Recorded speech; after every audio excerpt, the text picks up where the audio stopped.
Nous sommes en République démocratique du Congo, précisément dans la ville-province de Kinshasa, la capitale congolaise, auquel nous sommes là justement pour parler d'un grand événement à sa 6e édition concernant ces grands thèmes. Fais de l'éternel tes délices et il te donnera ce que ton cœur désire, avec comme oratrice la prophétesse Petroni Mukandi, qui réside bel et bien ici à Kinshasa. Mais je ne suis pas du tout seul, je suis avec mes confrères journalistes, entre autres Christian. Bonjour Christian. Oui, bonjour Mas. Christian, il est du côté Mercure et je suis avec celle de RL TV. Elle c'est Rosette. Bonjour. Bonjour Mess Maro. Comment vous allez? Très très très bien. Et il n'est pas du tout aussi à présenter Delix Arlo, couleur télévision BT1. Bonjour. Merci mon frère, ça me fait très plaisir d'être en ce lieu parce qu'on est en train de sentir, on est en face de la prophétesse très idéale de la République démocratique du Congo. Vous connaissez très bien de la personne de maman Petroni Mukandi. Et on va dans le monde, installez-vous très confortablement parce que c'est ce que nous allons parler tout à l'heure de la part de l'Éternel. Ça sera quelque chose de bien, comme je vous dis, les à côté, les à kati autrement. Merci. Baleza côté na baleza kati autrement, sans plus tarder, tozo solana mama musakoli malamoko. Mama musakoli topesio mbote na kombo na Yesu. Merci beaucoup. Na pesi bino pe mbote. Merci. 6e édition, il y a fait de l'éternel tes délices et il te donnera ce que ton cœur désire. Et quand on a na 5e te, toke tina 6e. Suka pona ni nzamba suka bate. Nzamba za libela. C'est dans ngolo Yesu akoya. Ti Yesu akoya fait de l'éternel. Pourquoi kaka thème kaka moko yo? Parce que Yesu azana ba thème belé, côté musuba koloba recevez au nom de Jésus. Côté mususu ba koloba pe voici les miracles. Mais yo fait de l'éternel. Tes délices et il te donnera ce que ton cœur désire. Merci beaucoup pour la parole. Message au fait de l'éternel, tu te dis, il te donnera ce que ton cœur désire. Et ça, précisément, pour la bénédiction sur les autres à la vision. Parce que Belé, quand on fait ça la campagne, parce que le Tokendaki, nazaki na maladie silité, nazaki na problème silité, batu pe bazoloba, batu ba bongo la mutema te, mais nzamba ekotinda maman prophétesse Mukandi Petroni, message ezaka kamoko.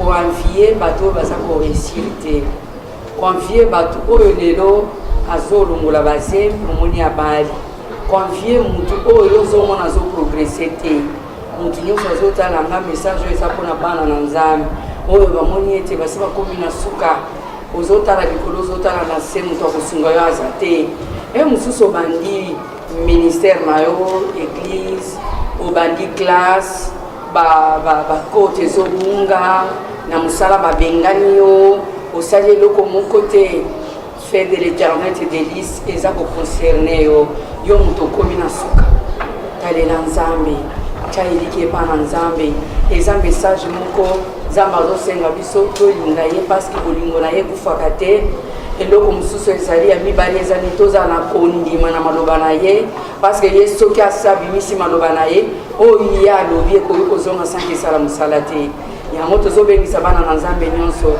tosepelisa nzambe yango fait de l'éternel tes délices sepelisa nzambe ntango nzambe akokoma esengo na yo le reste ekolanda yo sans problème.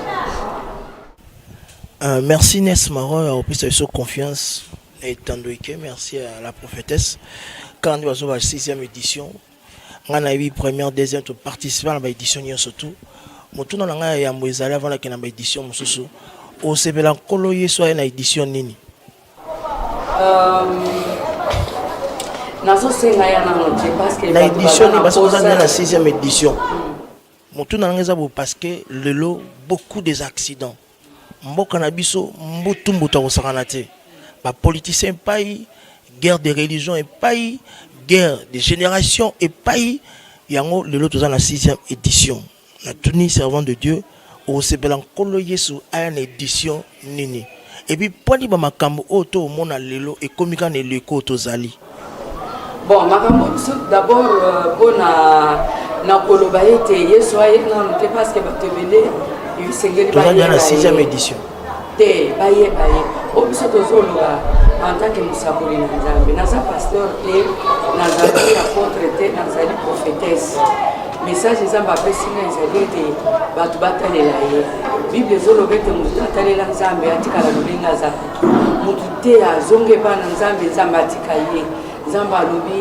ozala oza kinoise ozala ozali congolais bisika nyonso ozali talela nzambe ntango biso tozotalela nzambe tozala na kondima na nzambe wana makambo biso tozomona eza moke par rapport ya monene na nzambe nzambe aza monene makasi soki tozwi biso nyonso elikya na biso totie epa na ye tozotalela ye kotalela ye eza kozwa misi kotala likolo te kotalela ye ezali kopratike liloba na ye tozobanda na bolingo tolingana moto alingi moninga ntango akomona moninga abali par exemple akosepela akoloba ete turu nanga mpe kozala ntango akomona moninga azwi mosala alobi te eza turu na ye azwi mosala yanga mpe ekoya omonaki kowelela ekozala te yango na moke oyo nzambe apesi parceke nzambe apesaka nyonso te na moke oyo ye apesi ngai eza ete nalobela siri bolingo bato bazongela ye kozongela nzambe eza malamu mingi kotalela nzambe eza malamu koleka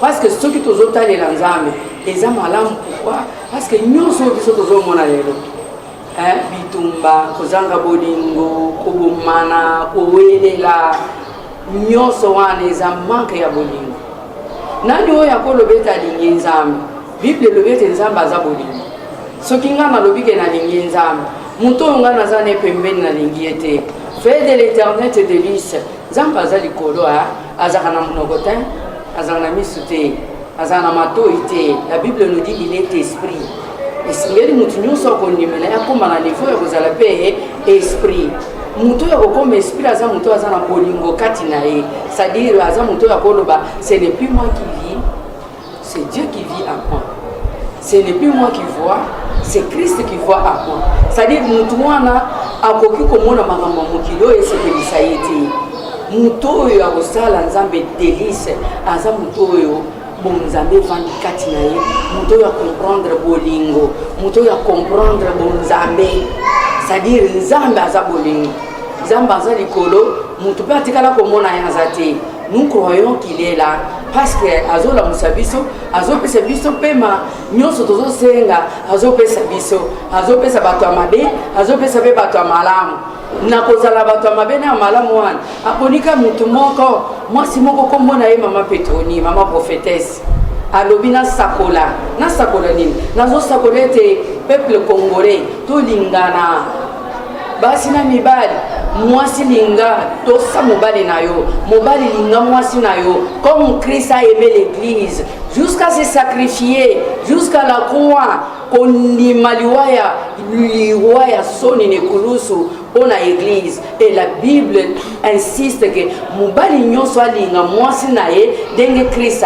alinga église. Est-ce que ce qui au lobby kolingo sala nzambe délice c'est ça un peu de petites choses et ça nangwa minene te et ça kama kamuke tolingana okolinga mwasi na yo okolinga mobali na yo okolinga pe bana na yo soko lingi bana na yo te okendo lingana ni lisusu c'est-à-dire bolingo tozoloba il faut bana na yo moko yo mutu soko milingi okolinga pe mutu mususu okoloba te kenga na lingi nzambe nzambe to mona te konga inde na zabo ndongo na ana pesa kanzambe est-ce que nzambe za besoin na bongo mutu nzambe za besoin na bongo mutu te nzambe za na posa ta conseil ya mutu te il est souverain il est au-dessus de tout ce que Dieu nous demande ezaki to bongo la mitema na biso to bongama kala mingi tazo yako ka épouse qui est l'église Totongwa Mabisonyos.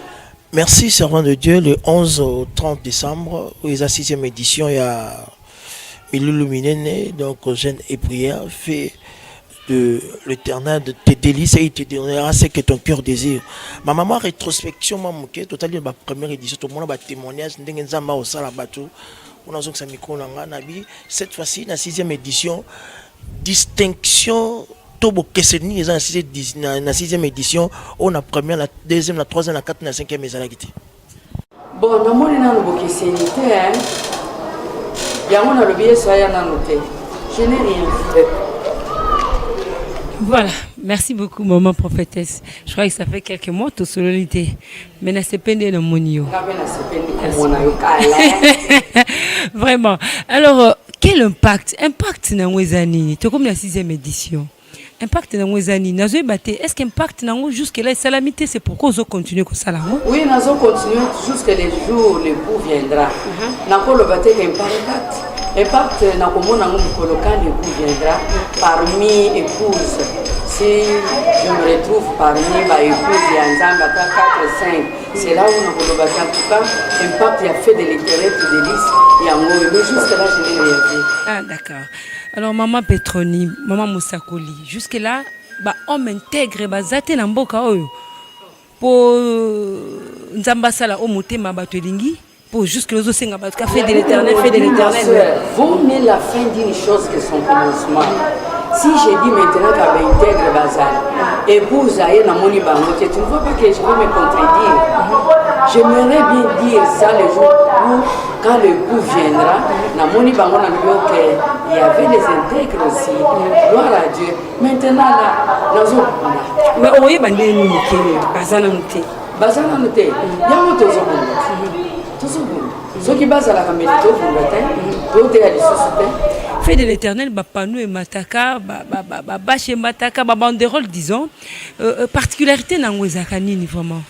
Particularité dans Ouezali, dès le début des Zoloba, quand on fait de l'éternel tes délices, il te donnera ce que ton cœur désire.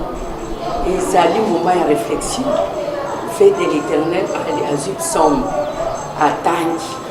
Premier verset Zoloba, pour envier.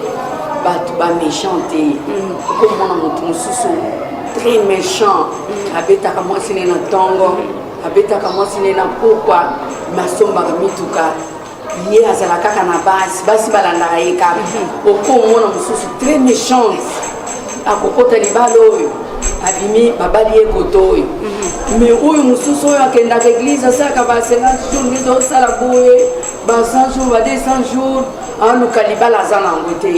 Et fait de l'éternel délice, Somme 37, verset 1, 2, Zoloba. Yomon en Zambo Zota langa convié été.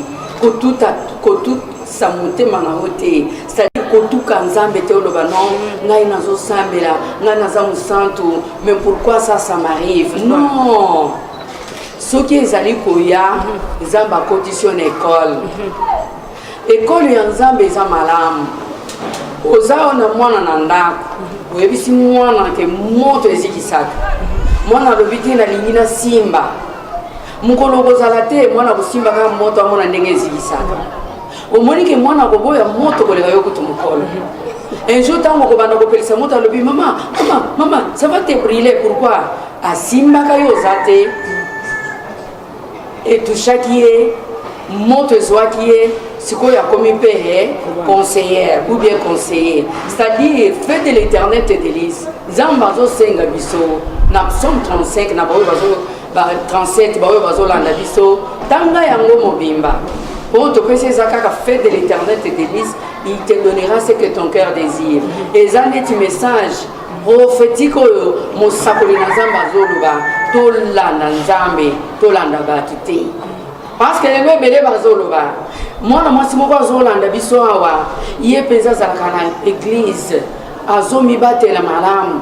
Ça fait maintenant 25 ans fiancé azoya azokende mwana mobali moko amibateli penza bien licencié en économie licencié en droit musala azoluka azomona mais azomona ba homosexuel ba pédé bazokende bamipesi nzoto bazwi musala mais ya koloba ti mais ndenge nini nga mutu naosambela nga mutu naobanga nzambe ndenge nini naozwa mosala te sikoyo bapede wana bazoya koyebisa lobi bon qu'est ce que tu veux nous dire biso bato tozokende na loge biso bato tozokende kosala bomoni te toza bien nous tozwi mosala na bali deyere naza nanga bien mais yo moto osambela koza na nini fais de l'éternel tes délices. Tout ce que les gens peuvent dire, il y aura toujours un jour.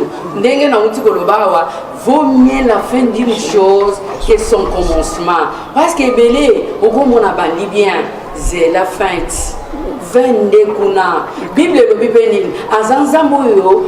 Atelemaka na suka azanzambo atelemaka liboso te c'est-à-dire liboso ezali muto boso ici na classe abali ake poto ayebiso omoni biso batosambelaka boye tosambelaka na loge omoni te tobongi tokeiti yo tikalaka na yesu na wana tomona ndenge omata na mapata nde bato wana message oyo nzambe apesi nga eza mpona bango 6e édition eza mpona bato wana nazobisa bango te nzambe alobi sala kaka ye esengo. Vaut mieux la fin d'une chose que son commencement. C'est le temps où on entend le kobeta, mabendo kufa. Dimozana momoy, tika bawe bazoke de kotoba kende, tika bawe bazoko mabakozi, bakoma bakozi, tika bawe bazo resir ba resir, mais yo salaka kanzambe nini esengo. Tango muto ya koyebisa yo tokende kotoyo, to sala to beta na ata ba zigzag lo bino na ngana zo sala nzambe kaka nini esengo. Tango yo papa obali, o muto ayi koyebisa lo bino na butu tokenda na ba boîte de nuit ngai na Zaneti Simeone na Zoze la bila kana nzambe sala nini ekokisama. Merci beaucoup maman, je crois que Moutoula nga suka pour remettre le micro par mes. C'est bien la réponse Nayo. C'est comme la Bible le dit dans Habakkuk, même si ça tarde, attends-la. Voilà.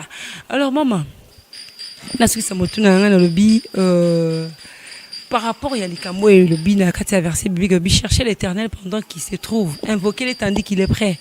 Dans le moment où Zobenga Batuba repé sans âme délice, pas sans âme délice, pour nous amener ça, on sait que mais donc, et un moment où on doit te coller il y aura un temps où Dieu a osé sous-souter, ou bien Zamba pour répondre à tout sous-souter comme la Bible le dit ou comment? Au moins, maman prophétesse ça y est. Maman prophétesse ne pas koya. Tina mkoloye sokoya. Mutu oyo aza prophétesse ça aza comblé na nyoso 100% ça té. Et ça quand mukenza mbapesinga. Akopesa pe na prophétesse mususu le temps arrivera. Même à cause de la passe à PCP ba mususu. Ensemble tozo sala o to bengi corps ya Christ zoto ya Yesu. Sikoyo moneti misabinanga. Et ça c'est oh c'est important. Oh c'est important. Nyo c'est important. Pour ceux qui n'ont pas oh c'est important. Ceux qui n'ont pas na sala boy. Au moins on a quand ils ont défaut isali. C'est-à-dire même attendez na saboy. Ceux qui n'ont pas été boy est-ce qu'on yoka. Ceux na sali boy. Mais ceux qui na sali boy. C'est-à-dire dans le corps il y a Christ. Ils ont besoin d'un poste na enseignant de la parole. Ils ont un poste na évangéliste. Ils ont un poste na docteur. Ils ont un poste na pasteur. Ils ont un poste na tunyo ba c'est belé. Si quoi na bango wana ngai na zamwa neti 1,0 oyo zo sala ke moins na bango bona ko bakisa kaka un plus. C'est ça, c'est ce que je peux dire. Merci beaucoup. Merci maman. Ça fait longtemps mais le sous tout ça sur sa face nayo. Maman tout le monde a qui première édition, deuxième, troisième, le tout on a 6e édition. Mais et tombé peu bien dans opération moko donc na ba ki non phénomène mozoli ka ujana. Mais message nous même la jeune congolais parce que et tombé pe ka tant ka makambo zo tambula mingi ujana message ni très important au memeli jeunesse ya lelo jeunesse congolais bien jeunesse ya monde entier. Ah, la première des choses dans le Baboy, Bible les autres dans la Genèse que le diable a précipité et panzan a commencé à nasia mabele. Quand on commence à nasia mabele, ils ont un esprit musus, ils ont un espace étical. Musus qui est dans ngomba, musus qui est dans mai, musus qui est dans zamba. Si quoi étical qui est un espace, Bible les autres dans la Genèse chapitre 9 si je ne me trompe pas.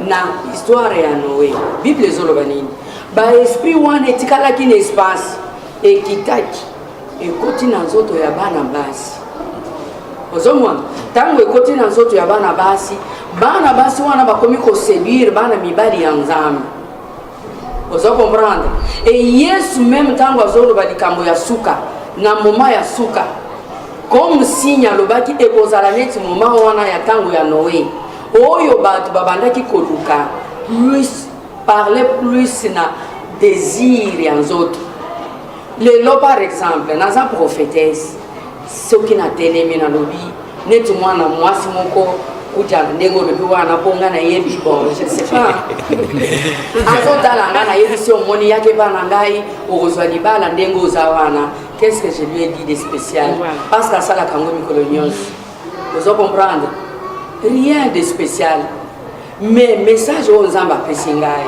yango nalobi eza moke mpa na port na oyo bato mosusu basi bapesa mpona kobakisaka mwa flamme de feu moke yango nazoyebisa bajeune fille nyonso toyebake tokomi ntango wana jeune fille azotala nga ayebake ntango wana mpe ekoki baesprit wana ekokota na mwana mwasi etindi ya tambola kaka bolumbu eza kaka epa bana basi te lelo okokuta mwana mobali moko alati pantalon neti ezokwea soki otuni ye papa setire alobi nono c'est la mode et tu peux même demander mode elingi kolobaka pantalon ekweya tout ça alobi nono c'est la mode et d'ailleurs mosusu akoloba na yo ça te regarde pas est-ce que bon c'est quoi okoyoka na soni sikoyo elongwe eza epa basi bana basi eza mpe epa bana mibali yango bana nyonso ya mibali ezala ya basi oyo bazotala biso okosepela nzoto na yo ezala tempelo ya milimu mabe parce que milimu mabe nde moto ekotindi kotambola ndenge wana ntango kotambola ndenge wana ekotindi kosala n'importe quoi après n'importe quoi wana okozwa bamaladi ntango okozwa bamaladi lelo bajeune ebele baza kati na baeglise bazosouffrir na bamaladi ndenge na ndenge mosusu nini omoni maladi wana babwakeli yo na famille maladi wana na quartier na bino eza mabe nde okomona jeune mosusu azaki na mombela wakomi wapi na kingasani suka kuna de mois aza te le problème c'est quoi il faut to attaquer mabe bisika ezali tolobela mabe ndenge ezali mabe eza nini bana basi bayeba kolata kozipa nzoto mama ntango yo okomona yebisa mwana mwasi lata role ya église eza nini ntango okomona mwana mwasi aye alati mabe na église oyebisi ete awa ezali boîte de nuit te boîte de nuit na lingala eza nini kopo ya moiliti eza linzala za molili imaginez-vous que ntango oyo ozali na linzala za molili bafiniki yango oza étouffé il faut sikolongola bilamba yango bajeni nyonso bazosala biloko ifo batika yango tokomi na ntango ya suka posa ya nzambe ezali ete mutu nyonso aherite la vie éternelle soki yo mwana mwasi na minute oyo satan aza koutilize yo comme il a utilisé aussi basi na ntango ya noé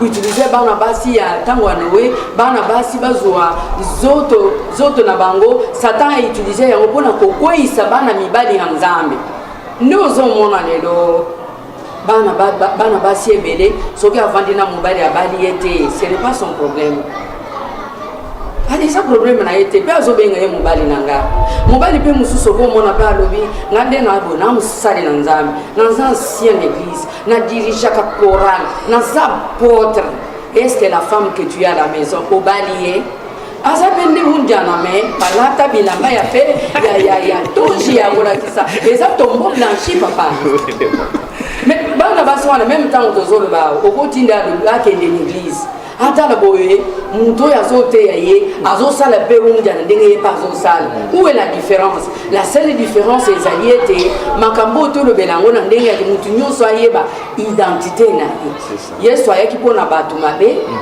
ntango moto mabe akomona ete naza na mabe azala omwe conscient ke mabe onga nazosala ebengami nini mabe na ntango ya noe ezalaki peti omoni boya na église na ngai nous allons prier tu as besoin de mariage tu en auras même trou okokota même fenêtre okokota mwasi mosusu aye j'ai besoin de mariage même ata aza na basi mibali 50 ce n'est pas son problème moto abandaki kotia na vie éternelle azalaki te. La même chose na mwa moke oyo Nzambe alobi naloba nazoloba ete peuple ya Nzambe bamama ye bapapa ye nalobi naza paster te na mosakoli nazosakola kosakola na ngai ifue ezala ndenge moko ekomami mpe na bible omoni lelo kosakola ebele ekomi yake onga na mosakoli potopoto ekoti eza nini otenga nde na mosakoli omoni naza bouche autorisée de Dieu même une femme mariée omoni soki nalobi tokende no na kuzu tokende te papa bible elobi l'homme est le chef de sa femme. La femme doit être soumise à son mari. C'est-à-dire, les autres ont mobali, et ça pour la moisi naïe, et ça pour la batunion sauté. Moi, si les autres naïe, ça pour la mobali naïe, et ça pour la mibali nyon sauté. Moi, si nyon doit être soumise à son mari, et non à mibali nyon. Vous avez dit, le balanzambe moko, tous ont le belayango. Kosangisa siko lobi ngai nde naza prophète ou bien naza prophétesse mibali nyonso il faut bazala batoso onga nazoloba eza nini il faut siko toyeba ngo ona ezali liloba na Nzambe ou bien ezali posa na nzoto na ngai soki eza posa na nzoto mama papa yo moto ozotala biso posa na nzoto ekokotisa yo lifelo posa na nzoto toyaka tokuta yango tokokufa mpe ekotikala. Mais la vie éternelle, tout ce sepela na yesu longo libela na libela. Moi na mo sinyo so azotambola azolata mabe, nazosenga yo mama, nazosenga yo frère, omoni toza l'emporter na doctrine ya tango yote. Mi pepe nyonso eza na moma yote. Moi na mwasi lata malamu, tika ko pepa. Omoni ndengo ozotambola wana, olobi ba bengi yango kombo nga na lingi ko lobate OK. Oyebi suka so malade. Okozwa zemi tango okozwa zemi ndesko okososola ovandi na mwana oyebi tata na ete ovandi na mwana bawangani ye eza mabe ndenge tozoloba boye bana basi nyonso tozongela Nzambe bana basi nyonso tobongola mitema elateli na biso ezala dini ya bana na Nzambe tokumu kozonga epa na Nzambe. Ok maman, moi dernière message, dernière question na tuna première, sixième, mais n'ina jouaka moi idée moko. Ndenge nini message nini clé oyo bombeli jeunesse en particulier. Pe n'ina lo balisu que non organisation ndenge ezaka organisation moko ezaki par avant la première, deuxième, troisième, comme la sixième bien au changer moi méthode mususu ya ko organiser makambo yango ya sixième édition.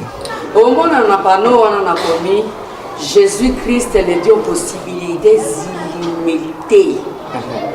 C'est le Dieu que moi je sers.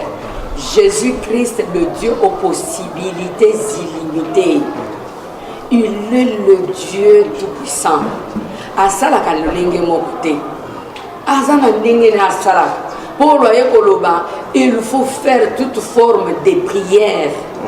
C'est-à-dire, dès que tu sens que l'année passée, ça au gagné tu sens que l'année couleur autre ça qui n'a pas passé ça couleur au teint au moins l'année passée on dirait ça là qui était année où on dirait ça vous comprenez année où on a dans les élections ça là qui était année où élections ça tu vois que Nzambe il est le Dieu tout puissant de deux possibilités illimitées c'est-à-dire tango ngai na te ya kaye na mona kete asa illimité illimité de nasa sûr pe nazalaka sûr même à les dons à confier les deux possibilités illimitées il va continuer parce que ma beleo ezayaye likolo ezana yaye mon pepegnon ezayaye nyonso ezana sia ma bele ezayaye même mutu netinda na bolekati mais moment mko ya pesingai alobi na loba ndi yango na zoloba ba jeune nyonso nazo bengisa ba jeune nyonso c'est ça par exemple chaque mercredi tozara na ba jeune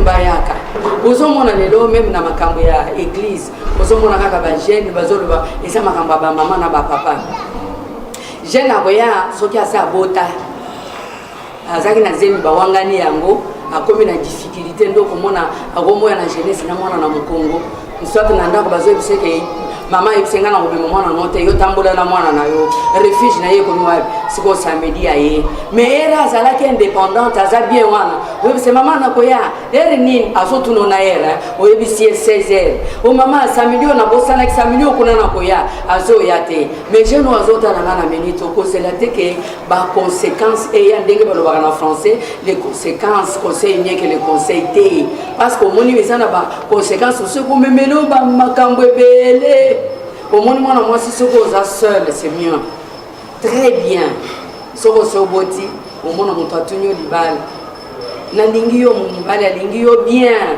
aye kotuna yo ovandaka wapi navandaka epa na biso osala nini omoni nga nde naza boye nazwa zemi omona bolingo wana ayebisaki ekiti soki ezalaki 100 ezalaki 10 ekomi na 5 ntango oya koyebisa ye akoya kotuna asalika boye bana combien o moko aza ya Kasai ya mibale aza ya bandundu yebisanga oyo ya Kasai wana eza ndenge nini otunaki mutu libala ntango akoma oyebisa yo ke bon omoni totika nano wana yebisanga nano ozomona ke ndenge tozoloba yo jeune fille ozotala biso omoni ke oza nano bien mibatela osi oboti pourquoi obota lisusu parce que na makambo nyonso tozoloba meme urdiana wana suka okobota mwana un enfant non désiré okozwa malade ou est transmissible sexuellement. Ça va te créer des problèmes inutiles. En tant que maman Mousakoli, en tant que maman Oyope, Moboti, nazo ebisa bana na nyonso, na minito, nazo supplier bango, balataka bien, babate na nzoto, en tant que maman, nalongola nano ke prophétesse, nalobi en tant maman, bana na nyonso ya basi na ya mibali, bolataka bien, mingi ya basi. Bolata bien zipa nzoto na yo kabri ezalaka na elengi ntango eza ya kozipa soki otiki yango banzizi bazokota moye bato basomba eza te bamama mpe basi balemi na ndako ozoloba balobaka na bango deja mais sikoyo ata ozokomplete wana demo soki bandenge bamama baloba na ndako nde demo wana sakenda bana oyo nyonso na lobi oyo bakoyoka omona yo bakochange. Du 11 novembre au 30 décembre 2018, 6e édition, 50 jours de jeûne et prière. Maman Sakoli, fais de l'Éternel tes délices et il te donnera ce que ton cœur désire. Donc pour Nzambasa la désir à Moutou, il faut aller 50 jours. Pour Moutako yazo se paye ça. Pour kaka pour Nzamba pese il nous faut 50 jours to ko sa ngo gamba la mort. Na uta koloba wana msea Rosette. Na lobi Nzambe na bisa Nzamba mikolo nyonso. Na lobi na moke oyo apesi. Yango tozo partager. C'est comme si ngai naza maman ya bolingo. Le peu que je partage avec tout le monde. Kolia ezalaka réunion soutien, la Bible nous dit il y a un temps pour toutes choses. Nzamba apesi nga bilei. Yango na lobi na kolia nga moko te, nalia pe na bana, nalia pe na ba maman, na ba papa. Bilei ezani, fais de l'Éternel tes délices, il te donnera ce que ton cœur désire. Merci servant de Dieu, bamaloba kitoko ezara awa. Sotaïga la bat na bâche na yo, ba panneau na yo. Surtout nous le Dieu des possibilités illimitées. Fais de l'Éternel tes délices. Na ba malobane songa yo personnellement pour bimisango bo. So na ina tuna ba texte mususu ba to comment est-ce que y a la batu oyo ba entoura kayo pour ba adopter non yango ezalaka pour te dire mo nesma na ba musunde ezalaka masala biso mais est-ce que yo mo personnellement ozala ba nanu ba entoura kayo à part les solo ya yo na Nzambe tout ça. Oh, batu ebele ndenge na wana ko répondre na mutuna ya Christian awa batu basi ebele ndenge na lobi ke ba réserve stratégique même na Kinshasa basi ebele ba pasteur ba apôtre les gens qui prêchent la bonne parole na yo kaka et ça me fait du bien mais pour na fait de l'Éternel te délice wana ezali problème yanga na molimo mosantu. Merci servant de Dieu, ça me fait très plaisir. Il y a encore 50 jours au Bandoro tout au Kinshasa au travers le monde. Parce que aux gens a besoin de Congolais, aux lingara Congolais. N'engna tout nayo Congolais sala nini pas maman Petroni. Et puis pour 50 jours oyo ba Congolais au bazo Rolanda parce que événement oyo est allé sur le chemin de Mao Tse. Ils ont clippé église ils ont équipé Mbokate parce que au salon pour na batunyoso au samba l'église na yo au beta beto ah parce que 50 jours ils ont ba prier tous les jours quand tu es venu comme d'habitude motuna na ngeza na bato oni so hotal na mikolo yango ba na attitude nini na mikolo yango ba seleng ba milengela ndenge nini et puis au travers cet entretien na osebela oloba na maloba moko na ndeko moko songolo pakala oiko ko pese restauration pour le 11 novembre déjà na ngonga ya 16h 12h déjà mutaza déjà awa et puis te bo continuer mo la biso mususu bana nzambe nyonso ndenge tobandi ndenge na oloba bidei na biso fait de l'éternel te délice il te donnera ce que ton cœur désire eloko ya liboso nalobi j'insiste beaucoup nazali prophétesse soko otali na bible elobi mosakoli il faut crier yango nazocrier na télévision na radio motu nyonso ayokanga oyo akomona ete mokoko 47 eza pembeni etikana kende akoya me na kozongisa bato nyonso ndenge yesu alobi kota na ndako na yo kanga porte commence avec la repentance bibongisa na nzambe sambela na ndako na yo belela nzambe yebisa likambo oyo napesi baofrande de prophète napesi badimi napesi baofrande nasali nyonso cette fois-ci nzambe ndenge mama mosakoli alobi le salut est individuel na kangi porte na fukami nzambe na lingi na mona c'est ça souci ya nzambe fukama na ndako na yo sambela na kundulu mpe nzambe akoyoka mais oui, bien kundulu mpe vous avez besoin bien kundulu mpe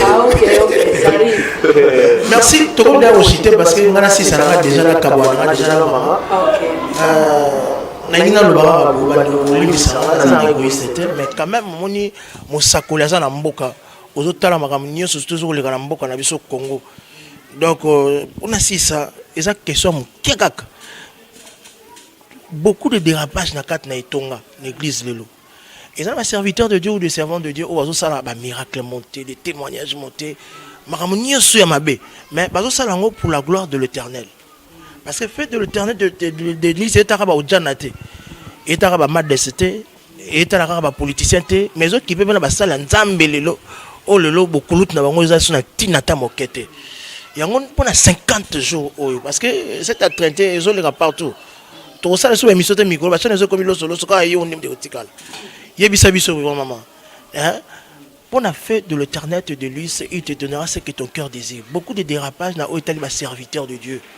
na oba osaba montage ba miracle le belé tout ça m'informer ba mso ba boloko ba mso ba arrestation ba mso ba interpellation na ndinga osana te nga pour nga na siki na nga Frida Lusala j'ai dit j'ai parlé j'ai fini fin de citation. Ok, merci beaucoup pour na mituna na yo sakombi bon sakombi mituna mutuna ya liboso na koloba boye même na tango ya Elia il y avait aussi ba prophète tozo benga prophète des Baal Bible zolobe te tango Elia ye amoni ete batu nyonso bokende na ba prophète des Baal basi bazozo bazemi mabala mutu alinga postulé ki député azui mutu alinga zwa ki ministre azui Eli alobaki c'est bien bon bazalaki ebele ayaki koloba Zambe il faut batu nyonso oyo bayeba ete na Israël Zambe na bomo ya véritable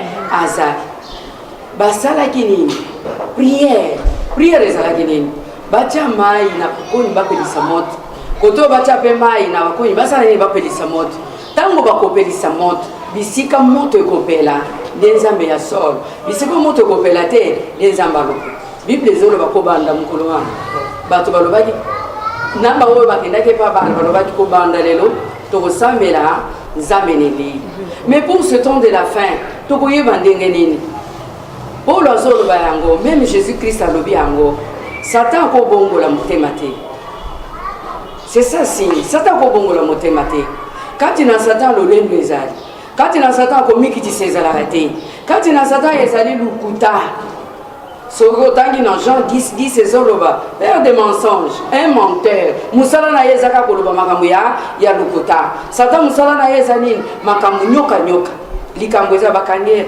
yo mama osali ekobo te nasali ekobo te yo papa osali ekobo nasali ekobo ceci nasali ekobo mais moi si tosali ekobo wana wazandoki mon frère mais tango yo tshaki litoyi yandi yo pondi mikindo gezalaki te siko bokoyene ekobo akominani ndo omoni misala ya Satan ça dit tango bazokanga yo na mabe au lieu d'accepter le mal et se repentir ozoluka toujours raison nde barezo oyo bana na Nzambe bakoyeba me message ya bien Yesu azomata lobaki bokende bogagner les âmes ou prêcher la bonne nouvelle wana eza kaka kobongola motema mpe kobotama mbotama ya sika nyonso tokoki kosala bato babongola mitema bato babotama mbotama ya sika bato bayeba ete na mokili awa makambo ekoleka nyonso ekoleka me Yesu akotikala libela na libela. Merci maman prophétesse pour na kosukisa pe mutu na ngeza boye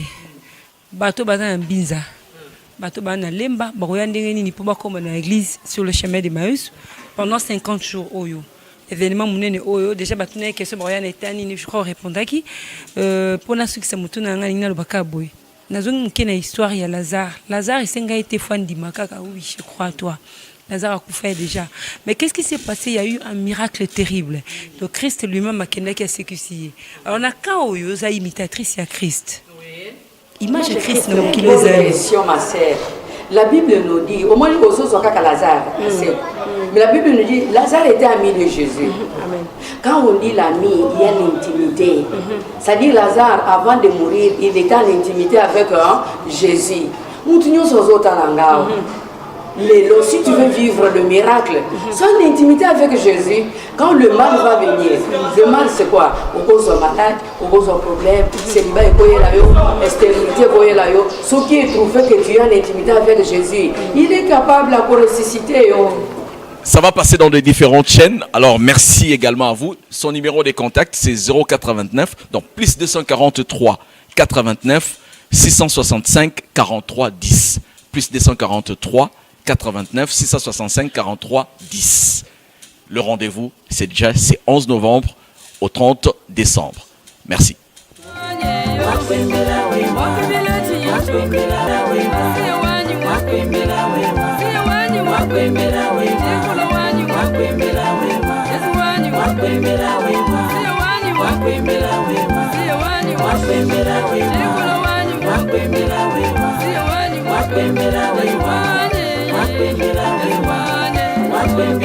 wane